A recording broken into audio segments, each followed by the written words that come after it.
you guys just go and tell me, like, you know, whatever your thoughts are. Just be unapologetic about your opinions.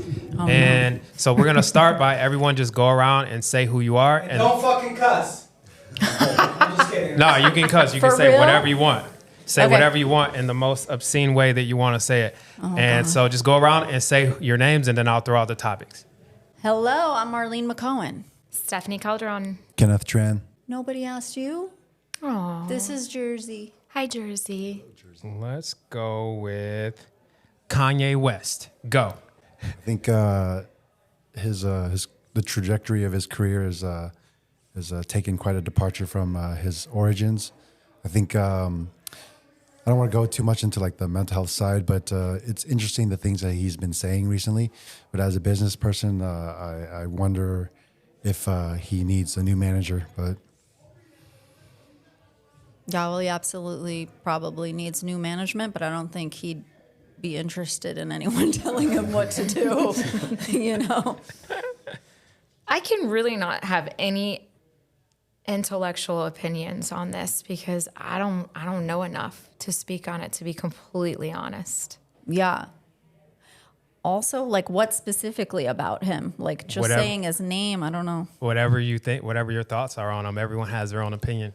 I think and this might not be a popular opinion, but I think his best album was College Dropout, and his album cover with Takashi Murakami was sick. I'll be honest, I think nothing of him also. I don't really care. I don't know. Like, I say can't that. fake. Like, if you ask me something maybe specific, what do you think about him saying this? I might have an opinion, but I can't wrap in my head anything lately. I don't think about him enough. Would you rather go back to your first ex or go back to your first job, and why? So I could say whatever I want. Yeah, yeah, absolutely. All right. That's the point. So obviously, when I was a teen, a teeny bopper, I wasn't as experienced, and so I think I would like a second chance at seeing how things would have been different. But it's not that important now. So I would probably say redoing the first job, only because it's just the experience of like learning new things and just kind of developing as a person definitely changed my life. So if I could just re-experience that like pure experience of just growth, and yeah, not Right. that it's not happening now, but you know. I think that's a really good way to look at it. What was your first job? Oh, I didn't specifically say what my first job was, but it was service industry, and I jumped from working as an assistant manager of a food court to just bartender, waiter, but like for like most of my young adult life, from when I was like 18 to 28, and then I joined the military.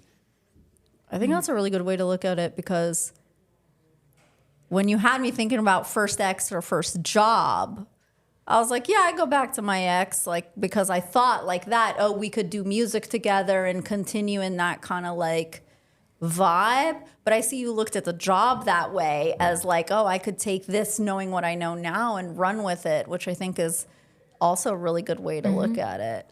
What would you do? I would take my first job. And the reason is I have the most amazing relationship right now. It's not perfect, but we've been married for 17 years.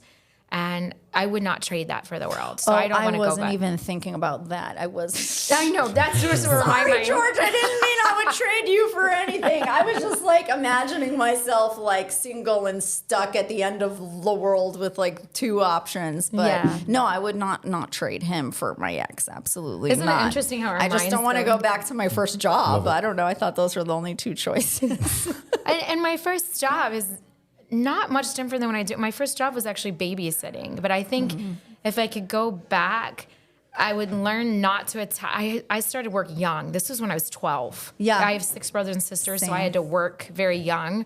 I would learn not to attach my sense of self-worth to what I could do for other people. And I feel like if I could go back to that with that knowledge I have now, my life could have probably been vastly different. So I would think like to go that's- back. That's actually really important. Mine was also babysitting, I guess, like, for like neighbors and cousins and all that kind of stuff. Hell no, I would never want to. I won't even babysit. No, everyone knows not to ask me to babysit. It's not happening. But I love kids. And birds, apparently. Birds especially. What's the weirdest DM you ever got? You want the girls to lead this one? Please. I don't really have any weird Everything's ones. weird. I don't know. There's all sorts of weird stuff. Yesterday we had a funny comment that Morgan was like, "Come look at this." And the comment said, "Marlene, nice to see you. Your skin looking so good. Guy you with looks too much older than you." How do you know he was Russian? I don't know. I read it that way. I was like, That's the voice in her head. That's the voice in my head. And I was like, that's pretty funny. Yeah. It's funny you say that because sometimes when I read people's texts or DMs, I read it like they're talking like they're a goat.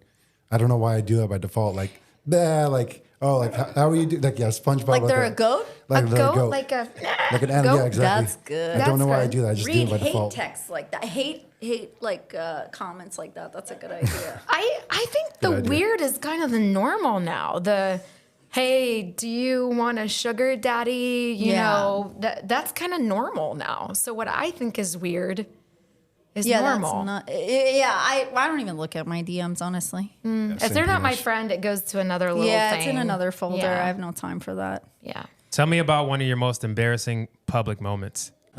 Public moment. This was probably 2016. I don't even know if I'll get in trouble for saying this, or I'll say it. I was invited to my friend Somlet. He does like these open mic events, and he does it with the actor Dante Bosco's sister. He did cinematography for one of my films like back then, and he invited me to his birthday party, and a bunch of like YouTube influencers were there, and one of them, I'm not even going to say his name, but basically it caught me off guard because he wanted to talk about doing a film together. And so we were going to get a drink. And then he basically just took my hand and put it around his waist. And I think he misinterpreted, my intention. And I misinterpreted his intention. And so it kind of caught me off guard because I guess just being grabbed that way unexpectedly, like, caught me off guard. And so I got a little bit defensive. And then it turned out that he was homosexual along with the rest of his crowd, his circle. And they all looked at me like I was like homophobic or something. And so that was the worst public situation. I was like, I didn't drop kick him. I just felt like, I think I came across as homophobic and I didn't want that. It's more like, oh, you touched me unexpectedly and it's not consensual. So, Yeah. I apologize, but I have certain walls. So, I wish I had expressed that in that way. I did not. So, yeah. Makes sense. Yeah, but you're allowed to have that. Just like I want that respect as a woman. I don't want somebody randomly taking my arm and putting it on their body. Like, you're allowed to have Yeah, that. for real. Like when people hug me, I think I become Larry David in my head. I'm like, how long do I have to keep going? When is it now the right time to let him go? Like, should I?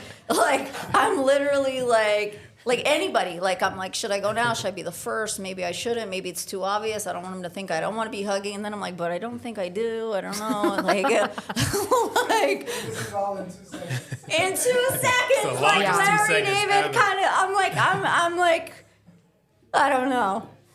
You'd fit in. My family's German. So Yeah. they think I osmosisly came through my Puerto Rican aunts because Right. I'm huggy, touchy, love you. And they're like, I don't know where you came from. They don't touch, they don't hug, any of that. Yeah. So you can join my family. My You'll friends fit in. say to me, they say, every time I say love you, bye, like you don't say love you. And I'm like, what is love? Do I love them? Like, is this like the same? Like, I'm like, I don't know. Like, am I supposed to just say it? Like, I feel like whatever I say has to have real meaning. I can't just be like, Just throwing it Are out. we- I'm warm to you. I feel like we're avoiding the question at this point. The question, it's also. What's one of your most embarrassing moments? Listen, Lior knows. I walk into fucking walls. I walk into cameras. I also think I have dementia. I don't like when you ask me questions like this. I'm like, I'm sure I've done a ton of things, and like I'm drawing a blank. If you ask me how to do something about tomorrow, I'm like, I know. Here's the idea. But if you're like, what did you do yesterday? I'm like, I don't know what I ate. I don't know what I eat. I walk into walls. I walk into cameras. I'm clumsy. Like walk into everything. Steph? All right. So I was debating. Two came to mind. One is very depressing and sad, and one's more lighthearted and funny. So we'll go with the lighthearted and fun. Yeah. I'm like, let's go with the depressing. Well, Deeper. so my family is ultra conservative Christian. You think you know ultra conservative Christian, next level, okay? And so I just got married to my husband, and we won't go into this story, but in how we were raised, you don't have any physical affection, like, until you're married. So I kissed him for the first time standing at the altar. No. Yes, okay, like that Uber. Ooh. So then we're in a van on a trip, and my dad's up there. So this is the same guy that when we were dating said, "You're sitting too close to my daughter, scoot over." And my husband, like fiance at the time, laughed. And he's like, "I'm not kidding, scoot over." And so I had to say that background to say this. So we're driving, and I have this weird habit of adding extra syllables to words that it doesn't really go. And so I'm laying down on his chest, because we're driving. And out of the blue, I don't know why, I'm just like, "Oh, your chesticle is just so comfortable." And my dad, you can see, my husband's like, "What did you just say?" My dad's staring at me because they obviously thought I said something else. We're allowed to say it, right? Is this say kid? It. Yeah. He thought I said that his testicle was very comfortable. So that honestly was incredibly embarrassing, not just for me, for my husband, my dad, my mom. And it's something we don't talk about. How long did you date?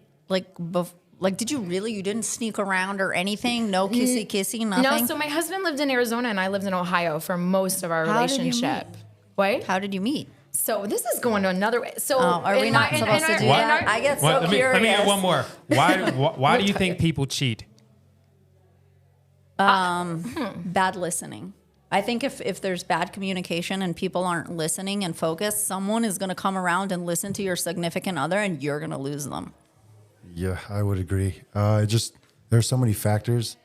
It's based on the individual and then the party members involved.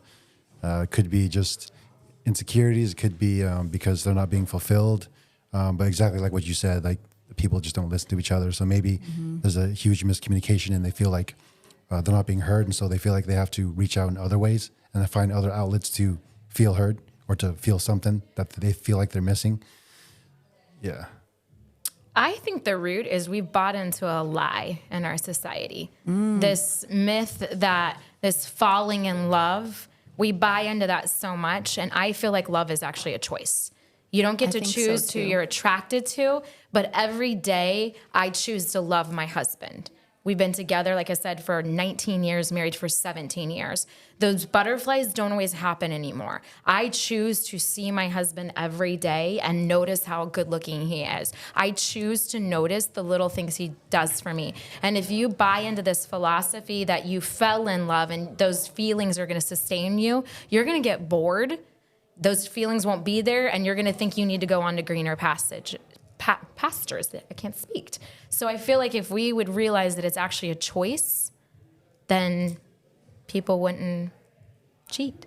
I think someone should cut out what she said in print because it's exactly it, honestly. Because like a lot of my girlfriends that are not in relationships. Jersey's covering her ears for some reason. She doesn't like what she's hearing. she doesn't. Do you want to cheat? She's like, I love all the guys. Yeah. And I have a type and I refuse. That's okay. You don't have to choose monogamy. You don't. Birds do, though. All right, guys. Cut.